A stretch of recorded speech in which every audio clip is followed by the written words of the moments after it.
தேவ வார்த்தை ஐக்கியத்திற்கு நான் உங்களை வரவேற்கிறேன். நான் ஜெரல் சாண்டியாகோ. நாம் இன்று யெகோவா ஈரே, நம்முடைய தேவைகளை முன்னமே கண்டு அவைகளை பூர்த்தி செய்கிற தேவன் என்ற தலைப்பில் நாம் தேவனுடைய வார்த்தையை தியானிக்க போகிறோம். இன்று ஒரு புதிய தொடரை இந்த தலைப்பில் நாம் ஆரம்பிக்கிறோம். இது எனக்கு மிகவும் நெருக்கமான ஒரு போதனை. ஒரு 6 மாதங்களுக்கு முன்பாக என்னுடைய வாழ்க்கையில் ஒரு பெரிய திருப்பம் ஏற்பட்டது.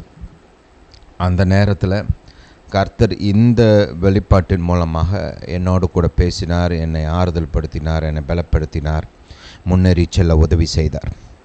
இந்த வெளிப்பாடுகள் எல்லாமே பார்த்திங்கன்னா பல ஆண்டுகளாக கர்த்தர் இங்கே கொஞ்சம் அங்கே கொஞ்சம் அப்படின்னு ஒரு 20 வருஷமாக இந்த காரியங்களை குறித்து என்னோடு கூட பேசி இந்த காரியங்களெல்லாம் பில்டு பண்ணி வச்சுருக்கிறாரு. அதை தவிர்த்து இப்போ இந்த கடந்த 6 மாதங்களில் கர்த்தர் எனக்கு இன்னும் அதிகமாக இந்த காரியங்களை குறித்து வெளிப்படுத்தி இருக்கிறார். அந்த வெளிப்பாடுகளை நான் உங்களோடு கூட நான் இன்றைக்கி மட்டும் இல்லை, இந்த தொடரில் ஷேர் பண்ண விரும்புகிறேன். இந்த வெளிப்பாடு உங்கள் வாழ்வை மாற்றும். கர்த்தரிடத்திலிருந்து நன்மைகளை பெற்று அனுபவிக்க உங்களுக்கு உதவி செய்யும். தேவை உண்டாவதற்கு முன்பாகவே உங்களுடைய தேவைக்கான அந்த சப்ளை அதை நீங்கள் பெற்றுக்கொள்ள இந்த போதனை உங்களுக்கு உதவி செய்யும். தேவனிடத்திலிருந்து எப்பயாவது ஒரு தடவை நான் பெற்றுக்கொள்கிறேன், ஒரு வருஷத்துக்கு ஒரு 4 தடவை, இல்லை மாதத்துக்கு ஒரு தடவை, இல்லை 10 வருஷத்துக்கு 2 தடவை, அந்த மாதிரிலாம் இல்லாமல் ஒரு தொடர்ச்சியான சப்ளை, தேவைக்கு முன்பாகவே சப்ளை, பிரச்சனைக்கு முன்பாகவே பதில், இப்படிப்பட்ட ஒரு அனுபவத்துக்குள்ளே நீங்கள் கடந்து போவதற்கு இந்த போதனை உங்களுக்கு மிகவும் உதவி செய்யும். இந்த போதனை தொடர நீங்கள் தொடர்ந்து கேளுங்க, ஜெபத்தோடு கேளுங்க, எதிர்பார்ப்போடு கேளுங்க. கர்த்தர் உங்களோடு கூட பேசுவார், கர்த்தர் உங்களை ஆசீர்வதிப்பார், உங்களை பலப்படுத்துவார்.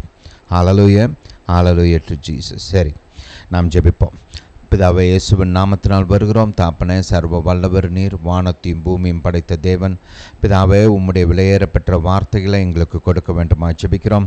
தாப்பனே, நீர் எங்களுக்கு போதிக்க வேண்டுமா ஜெபிக்கிறோம். தாப்பனே, உம்முடைய ஞானம், புத்தி, அறிவு, வெளிச்சத்தினால் எங்களை நிரப்ப வேண்டுமா ஜெபிக்கிறோம். தாப்பனே, யெகோவா ஈரே என்ற உம்முடைய நாமத்தை நீர் எங்களுக்கு வெளிப்படுத்த வேண்டுமா ஜெபிக்கிறோம். நீர் எப்படிப்பட்டவர், இந்த நாமத்தின் மூலமாக எங்கள் வாழ்வில் நீர் என்ன செய்ய விரும்புகிறீர் என்பதை நீர் எங்களுக்கு வெளிப்படுத்த வேண்டுமா ஜெபிக்கிறோம். உம்முடைய வெளிப்பாட்டினாலே தாப்பனே நாங்கள் எங்கள் வாழ்க்கையில் பலத்த ஆசீர்வாதங்களை பெற்றுக்கொள்ள நீர் எங்களுக்கு உதவி செய்ய வேண்டுமா ஜெபிக்கிறோம். பிதாவே, நீர் பெரியவர், உன்னதர், சர்வ வல்லவர். நீர் எங்கள் பட்சமாக இருக்கிறபடியால் ஸ்தோத்திரம், எங்களை வழிநடத்துகிறபடியால் ஸ்தோத்திரம். பிதாவே, ஏற்ற காலத்தில் இந்த காலத்திற்கு தேவையான சரியான வார்த்தைகளை கொடுக்க வேண்டுமா ஜெபிக்கிறோம். எங்கள் வாழ்க்கைக்கு தேவையான பதில்களை எங்களுக்கு கொடுக்க வேண்டுமா ஜெபிக்கிறோம். தாப்பனே, இந்த மக்களுக்கு ஒவ்வொருவரையும் பார்க்கிறீர். தாப்பனே, அவங்களுக்கு எந்த இடத்துல உதவி தேவையோ அந்த இடத்துல உம்முடைய உதவி உண்டாகட்டும், உம்முடைய வல்லமை வெளிப்படட்டும், உம்முடைய கரம் வெளிப்படட்டும். பிதாவே, நீங்கள் அப்படியே செய்கிறபடியால் ஸ்தோத்திரம். எங்கள் ஜெபத்தை கேட்டு பதில் கொடுக்கிறபடியால் ஸ்தோத்திரம். இயேசுவின் நாமத்தினால் பிதாவே, ஆமென். ஹல்லேலூயா, ஹல்லேலூயா டு ஜீசஸ். நம்முடைய கர்த்தர் நல்லவர், நம்முடைய கர்த்தர் சர்வ வல்லவர், நம்முடைய கர்த்தர் நம்மோடு கூட இருந்து நமக்கு உதவி செய்கிறவர். ஹல்லேலூயா. நம்முடைய தேவன் எங்கேயோ ஏதோ ஒரு மூலையில் இருந்துக்கிட்டு நம்மை குறித்த ஒரு அக்கறை இல்லாமல், நம்மை குறித்த ஒரு அன்பு இல்லாமல் அவர் பேசாமல் என்னத்தையோ பண்ணிட்டு திரிகிறார், அப்படி இல்லை. நம்முடைய தேவன் நம்மை குறித்து நினைக்கிறவர், நம் மீது அன்பு பாராட்டுகிறவர், நமக்காக வழக்காடுகிற தேவன், நம் மீது கண்ணோக்கமாக இருக்கிற தேவன். யாத்ராகமம் 3ஆம் அதிகாரத்தில் எனக்கு மிகவும் பிடித்த ஒரு வசனம் இருக்கிறது. 3ஆம் அதிகாரம் அங்கே போவோம். யாத்ராகமம் 3. ஹல்லேலூயா. அது நம்முடைய டெக்ஸ்ட்டு கிடையாது, டெக்ஸ்ட்டுக்கு அப்புறம் போகலாம். ஹல்லேலூயா, ஹல்லேலூயா டு ஜீசஸ். யாத்ராகமம் 3:7 வாசிப்போம். ஹல்லேலூயா டு ஜீசஸ். அப்பொழுது கர்த்தர், எகிப்தில் இருக்கிற என் ஜனத்தின் உபத்திரவத்தை நான் பார்த்து ஆலோட்டிகளின் நிமித்தம் அவர்கள் இடுகிற கூக்குரலை கேட்டேன், அவர்கள் படுகிற வேதனையும் அறிந்திருக்கிறேன். கர்த்தர் எப்படிப்பட்டவராம்? நம்முடைய உபத்திரவத்தை பார்க்கிறவராம், நம் இடுகிற கூக்குரலை கேட்கிறவராம், நாம் படுகிற வேதனைகளை அறிந்திருக்கிறவராம். இதுதான் கர்த்தரை குறித்த சத்தியம். இந்த விதமாகத்தான் நாம் கர்த்தரை பார்க்க வேண்டும். அவர் நம்மை கண்ணோக்கி பார்க்கிற தேவன். நம்மை மறக்கிற தேவன் கிடையாது, நம்மை விட்டு விலகுகிற தேவன் கிடையாது, நம்மை நோக்கி பார்க்கிற தேவன். நம்ம அவருடைய ஜனம், அவருடைய பிள்ளைகள், அவரோடு கூட இயேசுவின் இரத்தத்தின் மூலமாக இரத்த உடன்படிக்கை உள்ள ஜனம். நம் மீது கர்த்தர் கண்ணோக்கமாக இருக்கிறார். நாம் இடுகிற கூக்குரலை அவர் கேட்கிறார். நாம் படுகிற வேதனைகளை அவர் அறிந்திருக்கிறார். ஹல்லேலூயா. அறிந்தவர் இறங்கி வருகிறார். ஹல்லேலூயா. நமக்கு உதவி செய்கிறார். நம் சார்பாக தன்னுடைய கரத்தை நீட்டுகிறார். விடுதலையை உண்டு பண்ணுகிறார், நன்மைகளை உண்டு பண்ணுகிறார், ஆசீர்வாதத்தை உண்டு பண்ணுகிறார், நல்ல எதிர்காலத்தை உண்டு பண்ணுகிறார். இங்கே வந்து பாருங்கள், இஸ்ரவேல் ஜனத்துக்கு கர்த்தர் என்ன செய்கிறார்? அவர் இறங்கி வந்தவர் என்ன பண்ணார்? ரைட், எகிப்தின் அடிமைத்தனத்திலிருந்து அவர்களை மீட்டெடுத்தது மட்டுமல்ல, பாலும் தேனும் ஓடுகிற நலமும் விசாலமுமான தேசத்துக்கு அவர் கொண்டு சென்றார். இதான் நம்முடைய கர்த்தரை குறித்த ஒரு சரியான படம் நமக்கு எப்போதுமே இருக்கணும். யாரோ என்னமோ சொன்னாங்கன்னா அவங்க சொல்கிறத வச்சுக்கிட்டுலாம் நீங்கள் கர்த்தர் இப்படிப்பட்டவர் அப்படிப்பட்டவர்னு யோசிச்சுட்டு இருக்கக்கூடாது. நிறைய பேர் கர்த்தரை எப்படி பார்க்குறாங்கன்னா, அந்த பரலோகத்தில் கடுன்னு அப்படியே கோபத்தோடு உட்காந்து சிடுன்னு உட்காந்துட்டு இருக்கிற ஒரு வயசான தாத்தா மாதிரி யோசிச்சுட்டு இருக்காங்க கர்த்தரை. ரைட், கையில் ஒரு பெரம்போட ரைட் பார்க்குறவனெல்லாம் முத்துறது. ரைட், இந்த சிக்கிட்டாண்டா நல்லா விளாசுவோம் அப்படின்னு அவனை அடிக்கிறது. அந்த மாதிரி ஒரு படத்தோட கர்த்தரை பார்க்குறான். அதனால தான் நிறைய பேர் ஜெபிக்கவே போகிறது கிடையாது. ஆனால் இப்படிப்பட்ட இதுதான் தேவனை குறித்த உண்மையான வெளிப்பாடு. தன்னுடைய ஜனத்தை குறித்து கர்த்தர் இப்படித்தான் யோசிக்கிறார். தன்னுடைய ஜனத்தை இப்படித்தான் அவர் வந்து பார்க்குறாரு. என் ஜனம், அவங்கள நான் அறிந்திருக்கிறேன், அவங்கள கண்ணோக்கி பார்க்கிறேன், அவங்க கூக்குரலை கேட்குறேன், அவங்க வேதனைகளை அறிந்திருக்கிறேன், அவங்களுக்கு நான் உதவி செய்கிறேன். ஹல்லேலூயா. இதுதான் நம்முடைய தேவன். தேவனை குறித்து இப்படிப்பட்ட சரியான வெளிப்பாடுகள் உங்களுடைய மனதில் நீங்கள் பதித்து வைக்க வேண்டும். அந்த வெளிப்பாட்டின் அடிப்படையில் தான் விசுவாசம் பிறக்கும். அந்த விசுவாசத்தின் அடிப்படையில் தான் ஜெபம் ஏறெடுக்கப்பட வேண்டும். அப்படிப்பட்ட ஜெபங்கள் தான் வல்லமையுள்ள ஜெபங்களாக இருக்கும். பாருங்கள், ஜெபம் என்பது ஏதோ சும்மா வாயத்திலிருந்து என்னத்தையோ பேசுகிறோம்னு கிடையாது. இல்லை, பாருங்கள், தேவனை குறித்த சரியான வெளிப்பாட்டின் மூலமாக உண்டாகிற விசுவாசத்தினால் ஜெபம் ஏறெடுக்கப்பட வேண்டும். அப்படிப்பட்ட ஜெபங்களுக்கு நிச்சயமாக பதில் உண்டு. ஹல்லேலூயா.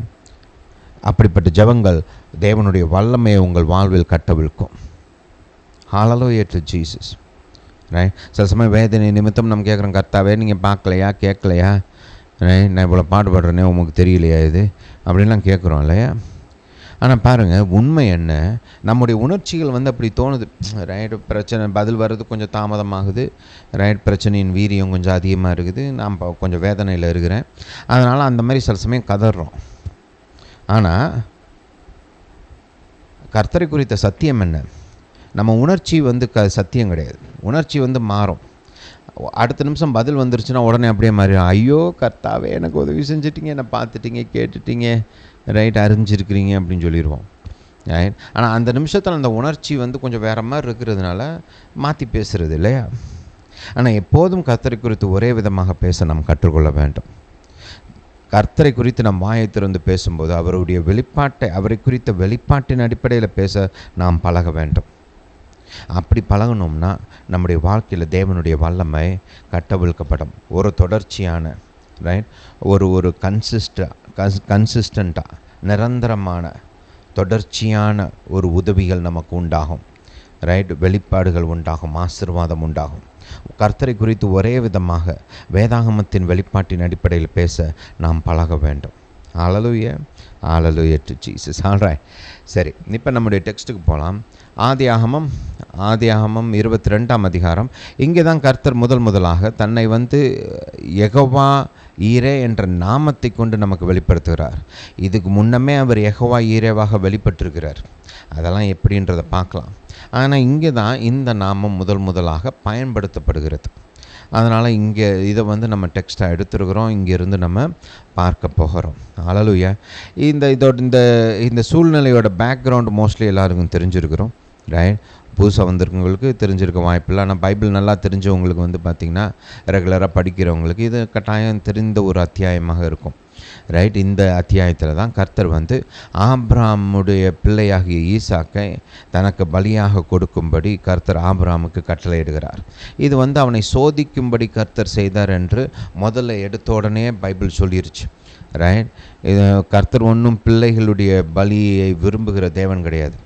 நீங்கள் பழைய ஏற்பாட்டில் படித்து பார்த்தீங்கன்னா நீங்கள் போக போக கர்த்தர் ஸ்பெசிஃபிக்காக நீங்கள் பிள்ளைகளை பலியாக கொடுக்கக்கூடாது அப்படின்னே ஒரு கட்டளைகள் இருக்கிறது. ஹல்லேலூயா. அது வந்து கர்த்தருக்கு அருவருப்பாக இருக்குன்னே கர்த்தர் சொல்கிறார். மற்ற தெய்வங்களை பின்பற்றுகிறவங்க வந்து இந்த மாதிரி பிள்ளைகளை பலியாக கொடுக்குறதெல்லாம் கர்த்தர் வந்து கண்டிக்கிறார். நீங்கள் தீர்க்கதரிசிகளோட இந்த வார்த்தைகளெல்லாம் பார்க்கும்போது அதில் வந்து இந்த காரியத்தை குறித்து கர்த்தர் அப்படியே சாடுறதெல்லாம் நம்ம பார்க்குறோம். ஹல்லேலூயா. அப்போ வந்து கர்த்தர் ஒன்று இங்கே வந்து அந்த பெத்த பிள்ளையை இவர் வந்து இப்படி பலியாக கொடுக்கணும், அந்த பிள்ளை அழிஞ்சு போகணும், ரைட், பார்ப்போம், ரைட், இவன் நம்மளை எந்த அளவுக்கு நேசிக்கிறான்னு பார்ப்போம், பிள்ளையை பலியாக கொடுக்கட்டும், ரைட், இவனை ப்ரூவ் பண்ணுவோம், அந்த மாதிரி இல்லை. கர்த்தர் வந்து அவனை சோதிக்கும்படி செய்தார். அவன் எந்த அளவுக்கு தயாராக இருக்கிறானா அப்படின்னு பார்க்கணும்னு செய்கிறாரு. ஆனால் இதுக்கு பின்னாடி ஒரு பெரிய நோக்கம் இருக்கிறது. இதுக்கு பின்னாடி ஆக்சுவலாக மனுக்குலத்தின் மீட்பின் திட்டம் இருந்தது. பாருங்கள், ஆபிரகாம் வந்து பல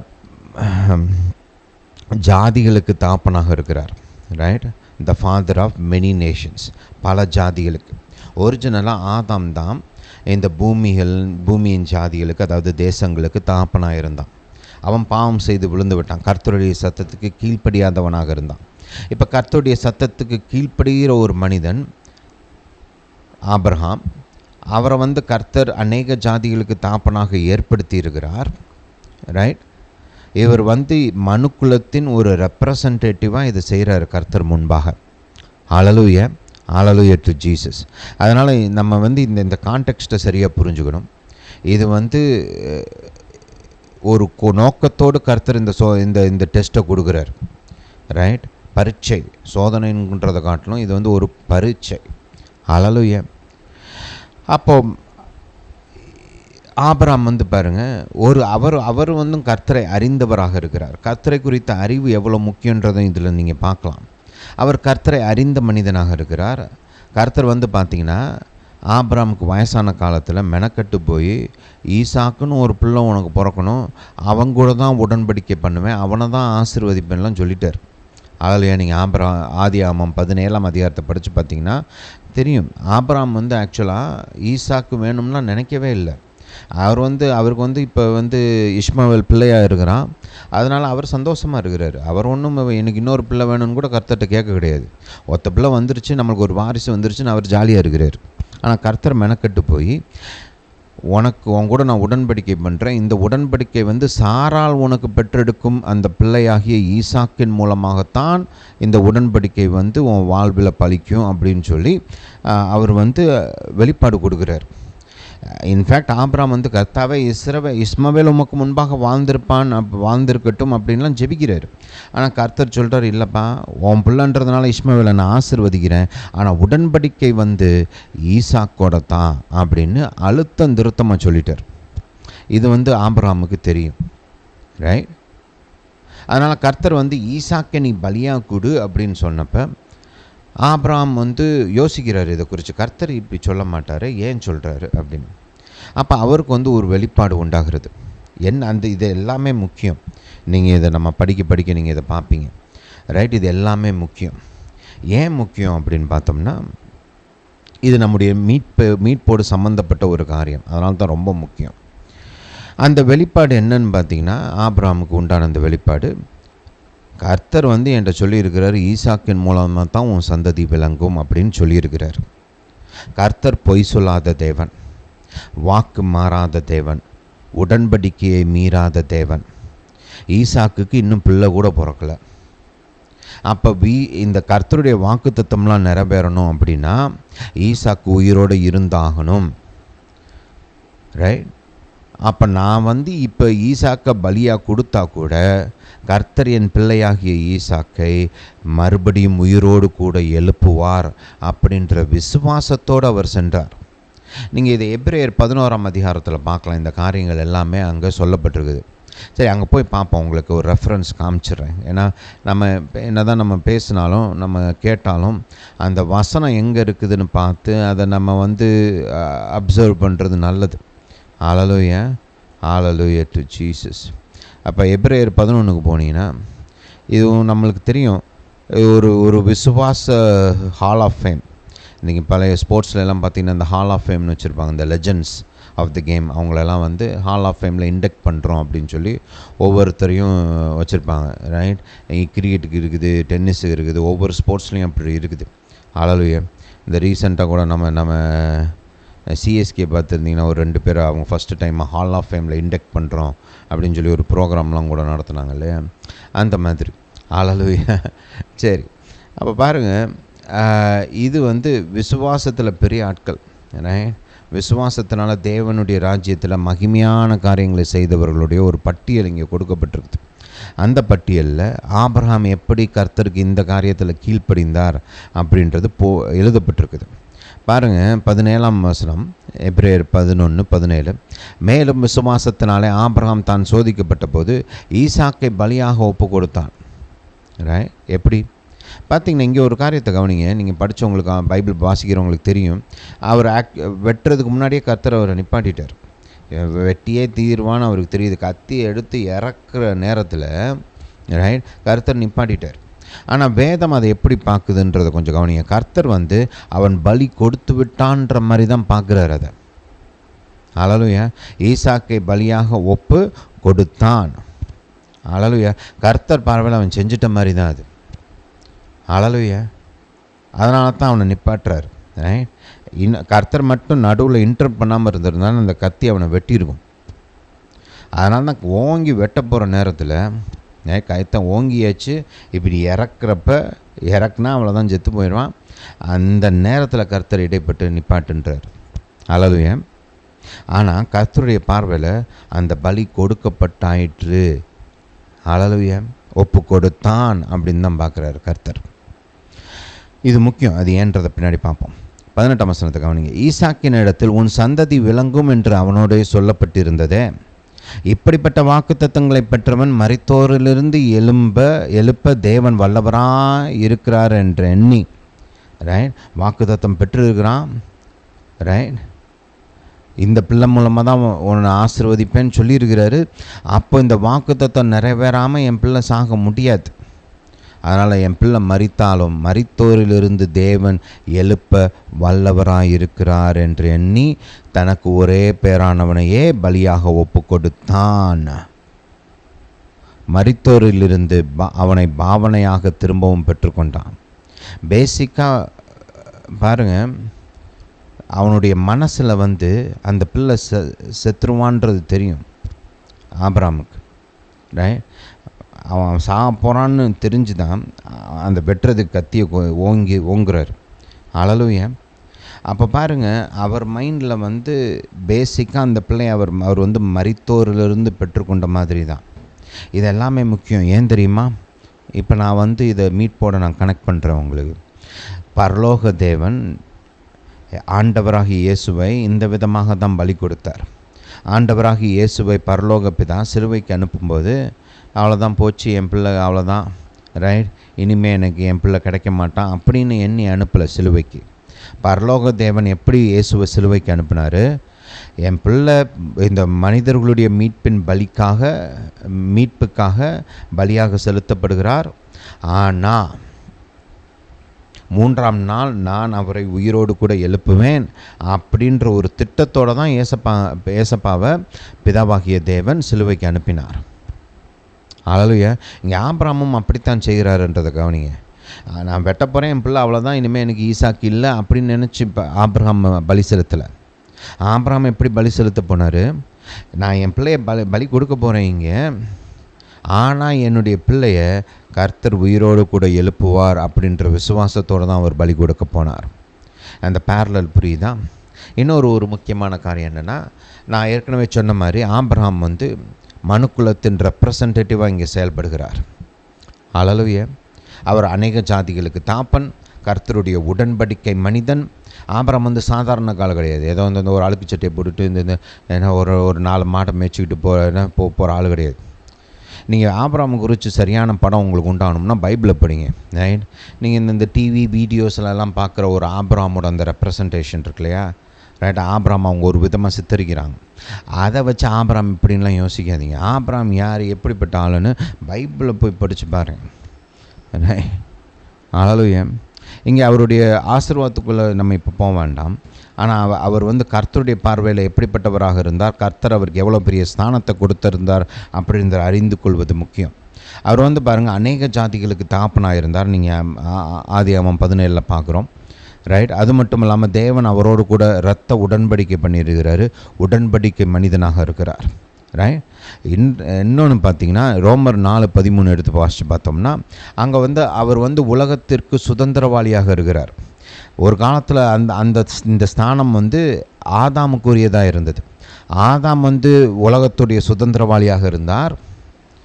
ஆதாம் வந்து அநேக மனுக்குலத்தின் ஜாதிகள் தேசங்களுக்கெல்லாம் தகப்பனாக இருந்தார். ஹல்லேலூயா டு ஜீசஸ். ஆனால் இங்கே வந்து பார்த்தோம்னா கர்த்தர் ஆபிரகாமுக்கு அந்த ஸ்தானத்தை கொடுக்கறத நம்ம பார்க்குறோம். அவர் இப்போ வந்து அநேக ஜாதிகளுக்கு தகப்பனாக இருக்கிறாரு. அது மட்டுமல்ல, உலகத்துக்கு சுதந்திரவாளியாக இருக்கிறார். அந்த வாசிச்சா உங்களுக்கு ஹெல்ப்ஃபுல்லாக இருக்கும். ரோமர் 4:13 வாசிப்போம். அன்றியும் உலகத்தை சுதந்திரிப்பான் என்கிற வாக்குத்தத்தம் ஆபிரகாமுக்காவது அவன் சந்ததிக்காவது நியாயப்பிரமாணத்தினால் கிடையாமல் விசுவாசத்தினால் வருகிற நீதியினால் கிடைத்தது. ஆபிரகாம் வந்து இந்த உலகத்தின் வாரிசாக இருக்கிறான். ஹல்லேலூயா. கானான் தேசம் மட்டும் இல்லைங்க, ஆபிரகாம் தான் இந்த உலகத்துக்கே சொந்தக்காரர். ஹல்லேலூயா. அதனால தான் நாமளும் பாருங்கள், ஆபிரகாமின் வித்து என்று அழைக்கப்படுகிறோம், ஆபிரகாமின் ஆசீர்வாதத்திற்கு சுதந்திரவாளிகள் என்று அழைக்கப்படுகிறோம். ஹல்லேலூயா. அதனால தான் விசுவாச மார்க்கத்தார் எல்லாருக்குமே ஆபிரகாம் தகப்பன் என்று வேதம் நமக்கு போதிக்குது இல்லையா? ஹல்லேலூயா. இதெல்லாம் புரிஞ்சுக்கணும். அப்போ ஆபிரகாம் வந்து இப்போ கர்த்தருக்கு முன்பாக அநேக ஜாதிகளின் தகப்பனாக, தேவனுடைய உடன்படிக்கை நண்பனாக, இந்த உலகத்தின் சுதந்திரவாளியாக தன்னுடைய ஒரே பிள்ளையை கர்த்தருக்கு பலி கொடுக்கிறார். ஹல்லேலூயா. இப்போ இது ஆபிரகாம் செய்ததுனால கர்த்தருக்கு வந்து மனுக்குலத்தை மீட்பதற்கான ஒரு லீகல் வாசல் திறக்கப்படுகிறது. கர்த்தர் எல்லாத்தையுமே ஒழுங்கும் கிரமமாக செய்வார், சட்டப்பூர்வமாக செய்வார். பாருங்கள், கர்த்தர் நினச்சிருந்தா பிசாசை தலையில் 2 தட்டு தட்டி அவனை தூக்கி எறிஞ்சிட்டு ஆதாம்கிட்ட சொல்லியிருக்கேன், என்னப்பா இப்படி பண்ணிட்ட, இனிமேல் இப்படி பண்ணாத அப்படின்னு சொல்லியிருக்கலாம். ஆனால் கர்த்தர் அப்படி செய்யலை. பாருங்கள், ஆதாம் கையில் இந்த உலகத்தின் ஆளுகையை கொடுத்தாரு. He gave it. அவர் வந்து அது அவருடைய பார்வையில் அது ஒரு அசைக்கப்பட முடியாத, மாற்றப்பட முடியாத ஒரு நிகழ்வு, சத்தியம். அதனால் ஆதாமுக்கு அந்த உலகத்தை தூக்கி பிசாசு கையில் கொடுப்பதற்கு முழு சுதந்திரம் இருந்தது. செஞ்சால் அது தப்பு, துரோகம், கலகம். ஆனால் செய்யக்கூடிய அதிகாரம் இருந்தது அவனுக்கு. அதனால தான் அவன் பாவம் செய்து பிசாசுக்கு கீழ்ப்படிந்த போது அந்த டிரான்ஸ்ஃபர் வந்து லீகலாக நடந்துச்சு, ரைட். பிசாசுடைய சத்தத்துக்கு ஆதாம் செவி கொடுத்து கீழ்ப்படிந்த போது ஆதாம் வந்து பிசாசுக்கு அடிமையாக மாறுகிறான். ஆதாமுக்கு சொந்தமான எல்லாம் இப்போ பிசாசுடைய ஆளுகைக்கு உட்பட்டதாக மாறினது. It was a legal transfer. கர்த்தர் அதை கனம் பண்ணாருன்றதை கொஞ்சம் கவனிங்க. அதெல்லாம் நான் ஒத்துக்க முடியாது, என் பிள்ளையை நீ ஏமாற்றிட்டேன், ரைட், என்ன பிள்ளையை சோதிச்சுட்ட அப்படின்லாம் வந்து எதுவுமே சொல்லலை. கர்த்தர் நடந்த காரியத்தை அவர் அங்கீகரித்தார். புரியுதா? இப்போ லீகலாக, சட்டப்பூர்வமாக மனுக்குலத்தை மீட்கணும் அப்படின்னா இயேசு கிறிஸ்து இந்த பூமிக்கு வரணும், ஒரு மனிதனாக வரணும்னா மனிதன் ஒருவன் வாசலை திறக்க வேண்டும். எப்படி ஆதாம் பாவத்தின் மூலமாக பிசாசுக்கு வாசலை திறந்தானோ அதே போல் மனிதன், அதுவும் ஆபிரகாம் மாதிரி ஸ்தானத்தில் இருக்கிற அந்த மனிதன் கீழ்ப்படுதலின் மூலமாக மெசியா இந்த உலகத்துக்கு வருவதற்கு வாசலை திறக்க வேண்டும். இந்த கீழ்ப்படிதல் தான் அந்த வாசலை திறந்தது. ஹல்லேலூயா. அதை நம்ம பார்க்க போகிறோம். இது எல்லாமே யெகோவா ஈரேவோடு சம்மந்தப்பட்டது. என்னப்பா டாபிக் ஒன்று வேறு ஒன்று பேசுகிறாருன்னு நினச்சிடாதீங்க. இது எல்லாமே யெகோவா ஈரேவோட சம்மந்தப்பட்ட ஒரு காரியம். முதலாக கர்த்தர் யெகோவா ஈரேவாக ஒரு பலமான விதத்தில் இப்படி செயல்பட்டார். இதோட இந்த ஒரு சில வசனங்களை நான் காமிக்க போகிறேன், அப்போ உங்களுக்கு நல்லா இன்னும் விளங்கும். ஹல்லேலூயா டு ஜீசஸ். அப்போ பாருங்கள், அந்த ஆதியாகமம் 22க்கு போவோம். எல்லாம் சேர்ந்து போகலாம். நாங்கள் போய் ஆதியாகமம் 22 அப்போ இங்கே பாருங்களேன், கர்த்தர் ஒரு அருமையான காரியத்தை இங்கே நமக்கு வெளிப்படுத்துகிறார்.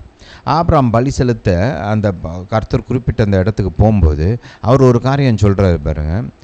ஈசாக்கு கேட்குறான் ஆபிரகாம்கிட்ட, அப்பா பலி செலுத்த போகிறோம், கையில் தீப்பந்தம் இருக்குது, விறகு கட்டை இருக்குது, பலி கொடுப்பதற்கு ஆடு எங்கே அப்படின்னு கேட்குறான்.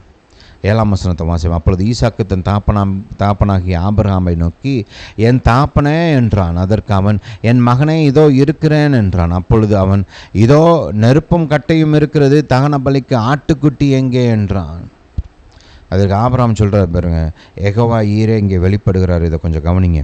அதற்கு ஆபிரகாம், என் மகனே, தேவன் தமக்கு தகன பலிக்கான ஆட்டுக்குட்டியை பார்த்து கொள்வார் என்றான். ஹல்லேலூயா. இது 2 வகையில் நிறைவேறுச்சு. ஒன்று, இந்த இடத்துல ஈசாக்குக்கு பதிலாக கர்த்தர் லிட்டரலாக ஒரு ஆட்டுக்குட்டியை அங்கே செட் பண்ணி வச்சுருந்தார். என் பிள்ளை கீழ்ப்படிவான், அதனால அவன் கீழ்ப்படிஞ்சதுக்கப்புறம் அவனுக்கு ஈசாக்கு அவன் பிள்ளைக்கு பதிலாக ஒரு ஆட்டுக்குட்டி அவன் பலி கொடுக்கணும் அப்படின்னு சொல்லி கர்த்தர் ஏற்பாடு பண்ணி வச்சுருந்தார். அந்த விதத்தில் பார்த்திங்கன்னா இங்கே இந்த தீர்க்க தரிசனம் நிறைவேறுகிறது. ஹல்லேலூயா. இன்னொரு விதத்தில் இது நிறைவேறித்து. எப்படி? ரைட், மனிதனை மீட்கும்படியாக கர்த்தர் தேவ ஆட்டுக்குட்டியாக இயேசுவை அனுப்பினார். தேவ ஆட்டுக்குட்டியாகிய இயேசுவின் மூலமாக மனுக்குலத்தை கர்த்தர் மீட்டெடுத்தார். தனக்கென்று ஒரு ஆட்டுக்குட்டி, மாசற்ற, அசுத்தமற்ற, எந்த ஒரு குறையும் எந்த ஒரு அழுக்கும் இல்லாத தேவ ஆட்டுக்குட்டியை கர்த்தர் தனக்கென்று ஆயத்தம் பண்ணி அனுப்பினார். இந்த 2 விதத்திலையும் இந்த தீர்க்க தரிசனம் நிறைவேறினது. இதை ஆபிரகாமுக்கு தான் தீர்க்க தரிசனமாக சொல்கிறோன்னு கூட தெரியாது. பரிசுத்தாவியானவர் இந்த மாதிரிலாம் செயல்படுவார். பரிசுத்தாவியானவர் ஜனங்கள் மூலமாக அவங்க தீர்க்க தரிசனம் சொல்கிறாங்கன்னு தெரியாமையே தீர்க்க தரிசனம் சொல்ல வைப்பார். இப்படி பைபிளில் நடக்குது. இங்கே மட்டும் இல்லை, மற்ற இடங்களையும் நடந்திருக்குது. அப்போ பாருங்கள், நம்ம ஒரு காரியத்தை இங்கே பார்ப்போம். ஆபிரகாம் கீழ்ப்படிந்ததுக்கப்புறம் கர்த்தர் சொல்கிறாரு பாருங்க. ஹல்லேலூயா. இதை கொஞ்சம் வாசிப்போம். 11 வாசிப்போம். அப்பொழுது கர்த்தருடைய தூதனானவர் வானத்திலிருந்து, ஆபிரகாமே ஆபிரகாமே என்று கூப்பிட்டார். அவன், இதோ அடியேன் என்றான். அப்பொழுது அவர், பிள்ளையாண்டான் மேல் உன் கையை போடாதே, அவனுக்கு ஒன்றும் செய்யாதே. நீ அவனை உன் புத்திரன் என்றும் உன் ஏக சுதன் என்றும் பாராமல் எனக்காக ஒப்பு கொடுத்தபடியினால் நீ தேவனுக்கு பயப்படுகிறவன் என்று இப்பொழுது அறிந்திருக்கிறேன். ஆபிரகாம் தன் கண்களை ஏறெடுத்து பார்க்கும்போது, இதோ பெண்ணாக புதரிலே தன் கொம்புகள் சிக்கி கொண்டிருந்த ஒரு ஆட்டுக்கடாவை கண்டான். அப்பொழுது ஆபிரகாம் போய் கடாவை பிடித்து அதை தன் குமாரனுக்கு பதிலாக தகன பலியிட்டான்.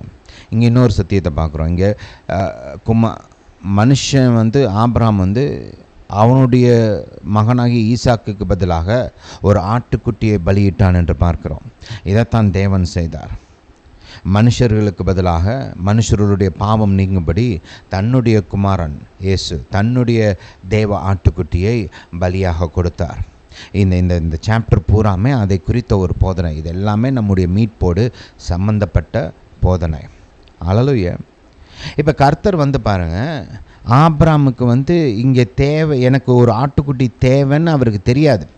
ஆபிரகாம் முழுமையாக தன் பிள்ளையை நான் பலி கொடுக்க போகிறேன், என் பிள்ளையை கர்த்தர் உயிரோடு எழுப்புவாருன்ற விசுவாசத்தில் தான் வந்திருக்கிறாரு. அதனால தான் ஆட்டுக்குட்டியை கொண்டு வரல.